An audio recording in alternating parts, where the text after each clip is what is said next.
Alhamdulillah, kita lanjutkan dengan taklim rumah. Assalamualaikum warahmatullahi wabarakatuh. Allahumma sholli ala sayyidina Muhammad wa ala ali sayyidina Muhammad.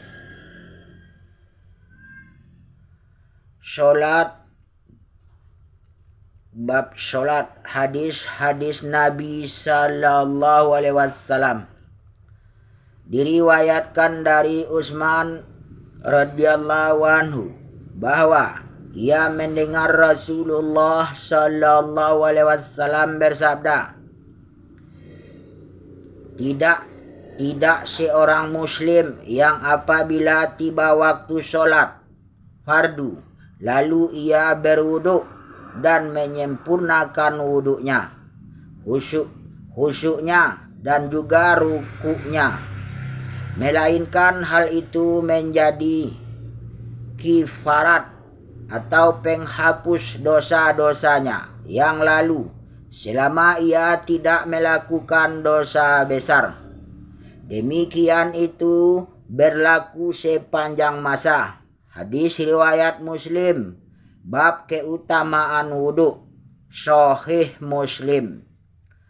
Khusyuk adalah sholat bermakna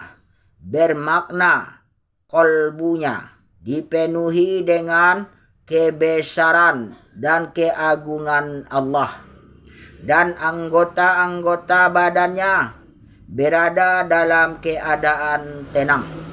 Khusyuk juga berarti menfokuskan pandangan ke tempat sujud ketika qiyam atau berdiri, ke jari-jari kaki ketika ruku, ke hidung ketika sujud, ke paha atau lutut ketika duduk.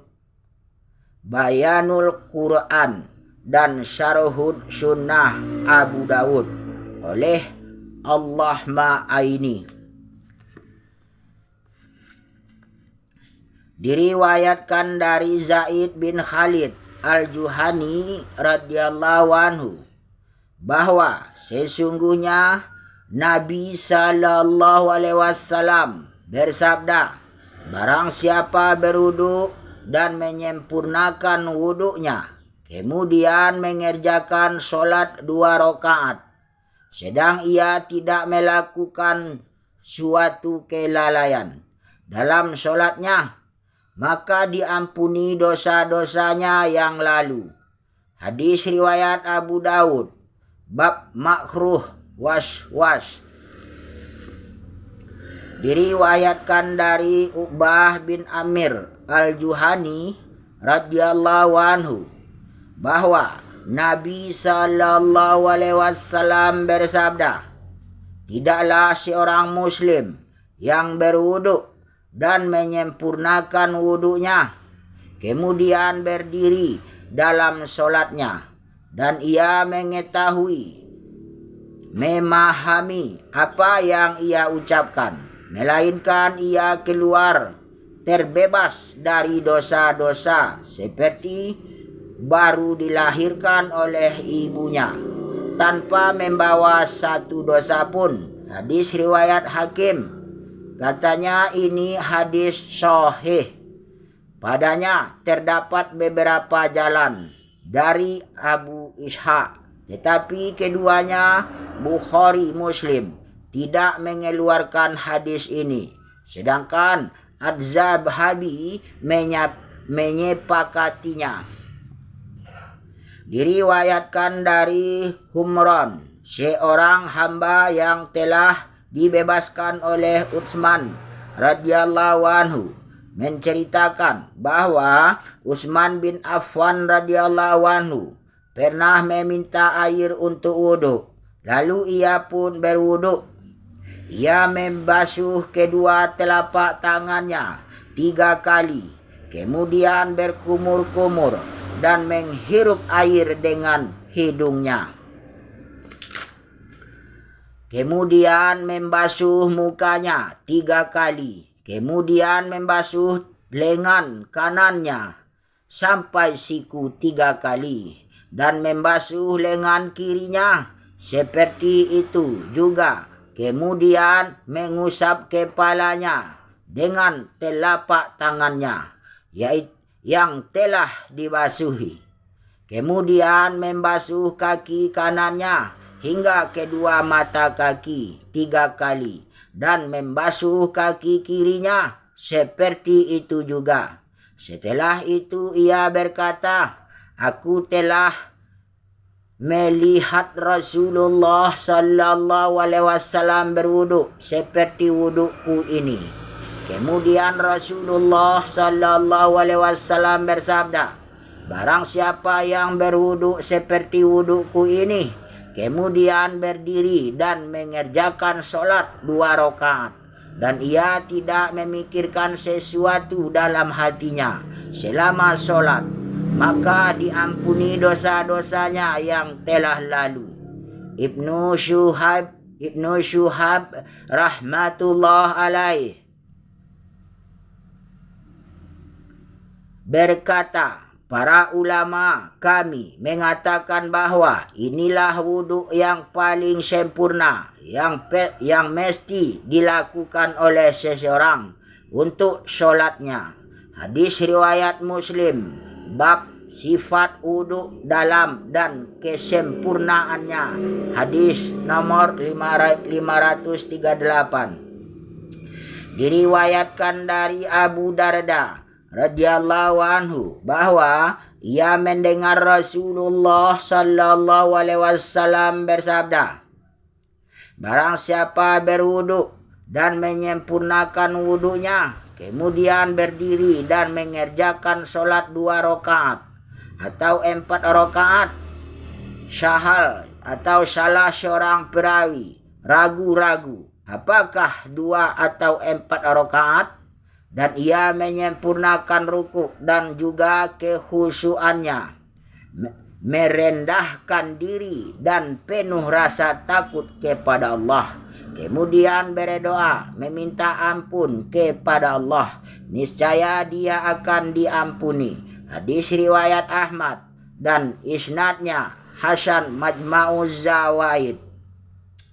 Diriwayatkan dari Uqbah bin Amir al-Juhani radhiyallahu anhu bahwa sesungguhnya Rasulullah sallallahu alaihi wasallam bersabda, tidak ada seseorang yang berwudu dan menyempurnakan wudunya, kemudian mengerjakan sholat 2 rakaat dengan kolbu penuh konsentrasi dan perhatiannya tawajuh pada sholatnya, melainkan wajib baginya jannah.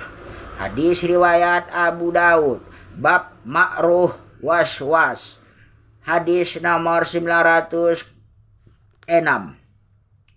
Diriwayatkan dari Jabir radhiyallahu anhu menceritakan, seorang laki-laki datang menemui Rasulullah sallallahu alaihi wasallam dan bertanya, ya Rasulullah, solat bagaimana yang paling utama?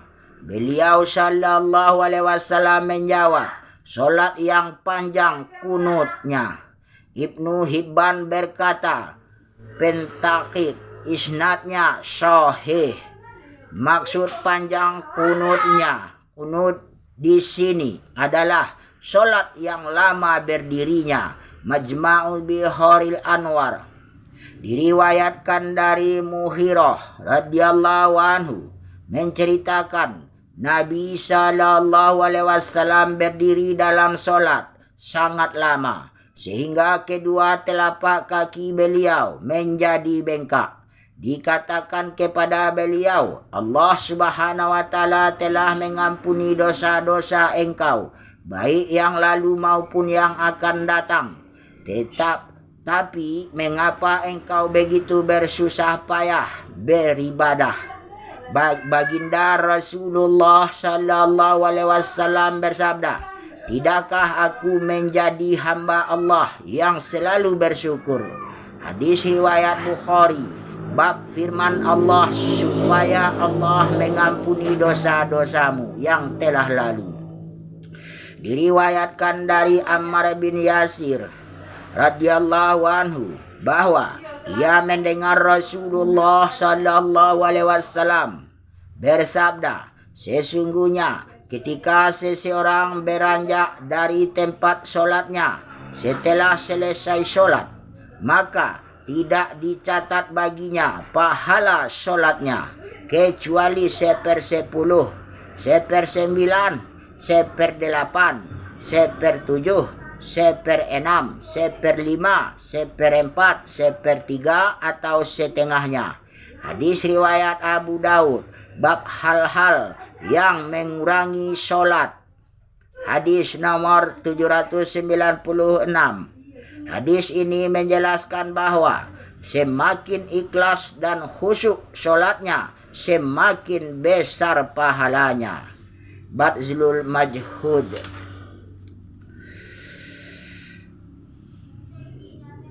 Diriwayatkan dari Al-Fadhil bin Abbas radhiyallahu anhu bahwa Rasulullah sallallahu alaihi wasallam bersabda, sholat itu 2 rakaat dengan bertasyahud pada setiap 2 rakaat dengan penuh taharu atau merendahkan diri, khusyuk dan tenang. Kemudian setelah selesai sholat, engkau angkat kedua tanganmu untuk berdoa ke hadirat Rabbmu Azza wa Jalla dengan menghadapkan kedua telapak tangan itu ke wajahmu sambil mengucapkan Ya Rabbi, Ya Rabbi 3 kali. Barang siapa tidak berbuat demikian, maka sholatnya tidak sempurna. Hadis riwayat Ahmad dalam musnadnya. Lafaz yang digunakan untuk menunjukkan ketidaksempurnaan dalam hadis ini dalam hidayah yang arti harfiahnya adalah bayi yang lahir prematur. Apabila seorang mengerjakan sholat, maka Allah pasti mendengar dan menjawab doanya.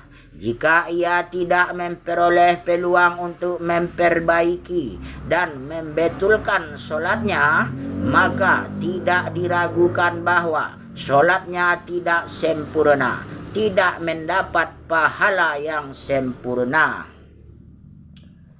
Diriwayatkan dari Abu Dzar radhiyallahu anhu bahwa Rasulullah sallallahu alaihi wasallam bersabda, Allah terus-menerus menghadapkan perhatiannya kepada hambanya yang sedang sholat selama ia tidak memalingkan wajahnya. Apabila ia memalingkan wajahnya, maka Allah pun berpaling darinya. Hadis riwayat Nasai, bab dilarang keras mengalihkan pandangan dalam sholat. Diriwayatkan dari Huzaifah radhiyallahu anhu bahwa Nabi sallallahu alaihi wasallam bersabda, sesungguhnya seseorang apabila berdiri dalam sholat, maka Allah menghadapkan wajahnya kepada orang itu dengan penuh perhatian sehingga ia kembali menyelesaikan sholatnya atau ia melakukan suatu keburukan. Hadis riwayat Ibnu Majah, bab orang yang melakukan sholat sambil bermain-main. Hadis nomor 1023. Melakukan keburukan adalah melakukan sesuatu yang dapat menghilangkan kekhusyuan dan kehuduan sholat.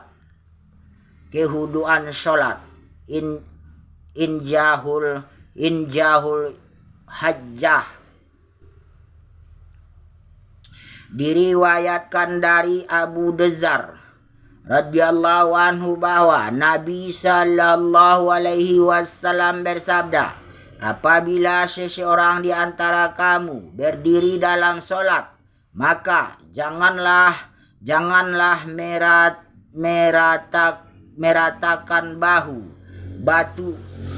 Dulangi, diriwayatkan dari Abu Dzar radhiyallahu anhu bahwa Nabi sallallahu alaihi wasallam bersabda, apabila seseorang di antara kamu berdiri dalam solat, maka janganlah meratakan batu-batu kerikil dengan tangannya, karena sesungguhnya rahmat Allah sedang bertuju kepadanya ketika ia solat. Hadis riwayat Tirmizi. Katanya hadis Abu Dzar ini hasan. Bab dalil tentang makruhnya meratakan kerikil. Pada permulaan Islam tidak ada yang dihamparkan di atas lantai masjid, dan ketika itu solat dikerjakan di atas gundukan pasir dan kerikil. Oleh karenanya pada masa itu melakukan sujud tidak menyenangkan karena terhadap pasir dan kerikil. Rasulullah sallallahu alaihi wasallam melarang meratakan tempat sujud dengan sengaja, karena pada waktu itu rahmat Allah sedang diarahkan kepada orang-orang dalam solat. Diriwayatkan dari Samurah radhiyallahu anhu menceritakan, Rasulullah sallallahu alaihi wasallam memerintahkan kami apabila sedang solat dan mengangkat kepala dari sujud agar tenang duduk di atas tanah dan tidak duduk di atas ujung-ujung jari kaki atau tumit. Hadis riwayat Tabrani dengan selengkapnya dalam Al-Kabir, dan isnadnya Hasan Al-Azdi dan Ibnu Hazim telah memperbincangkan mengenai sebagian perawi hadis ini dengan sesuatu yang tidak tercela. Majma'u Zawaid. Alhamdulillah, demikianlah beberapa hadis yang telah kita baca tentang solat. Khusyuk dalam solat, yang mana kita baca, kita dengar, kita niat, amal dan sampaikan. InsyaAllah demi kesempurnaan majelis kita tutup dengan doa kifarah majelis. Subhanallah wa bihamdihi, subhanakallahumma bihamdika, asyhadu an la ilaha illa anta, astaghfiruka wa atubu ilaik. Allahumma sholli ala sayyidina Muhammad wa ala ali sayyidina Muhammad. Alhamdulillahirabbil alamin. Assalamualaikum warahmatullahi wabarakatuh.